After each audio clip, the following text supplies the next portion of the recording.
2029ခုနှစ်ဧပြီလ23ရက်တောက်ကြနေမှာအပိုဖစ်လို့ခေါ်တဲ့အေယာမဂျိုသိန်းကြီးတစ်ခုကဘာနဲ့အနီးဆုံးကိုရောက်ရှိလာမှာဖြစ်ပါတယ်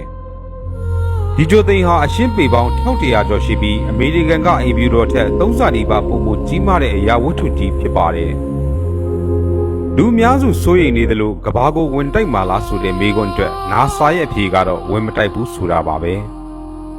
သိပ္ပံပညာရှင်တွေရဲ့တွက်ချက်မှုအရဒီဂျိုသိန်းဟာကမ္ဘာမျက်နှာပြင်ကနေမိုင်ပေါင်း19000กว่าဝေးကနေပဲဘေးကင်းစွာဖြတ်သန်းသွားမှာဖြစ်ပါတယ်။ဒီကွာဝေးဟာကမ္ဘာကိုပတ်နေတဲ့ဆက်သွယ်ရေးဂျိုတုအချို့ထက်တောင်ပိုပြီးနီးကပ်တဲ့အနေအထားဖြစ်လို့အလွန်ထူးခြားပါတယ်။ဒါကြောင့်2029ခုနှစ်မှာဆိုရင်ဒီဂျိုသိန်းကိုအာရှဥရောပနဲ့အာဖရိကတိုက်ရှိုးကနေတာမန်မျက်စိနဲ့တင်လင်းလက်တဲ့ကျဲတလုံးလိုမြင်တွေ့ရမှာပါ။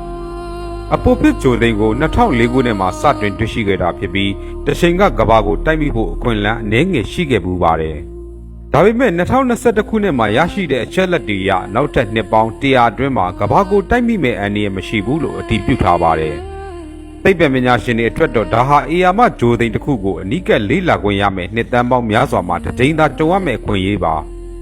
အနည်းချုပ်ရရင်2029ခုနှစ်မှာကမ္ဘာပြတ်မှာမဟုတ်ပဲစัจ java လာရဲ့ခြားပါဖြစ်ရတစ်ခုကိုသာမြင်တွေ့ရမှာဖြစ်ပါတယ်။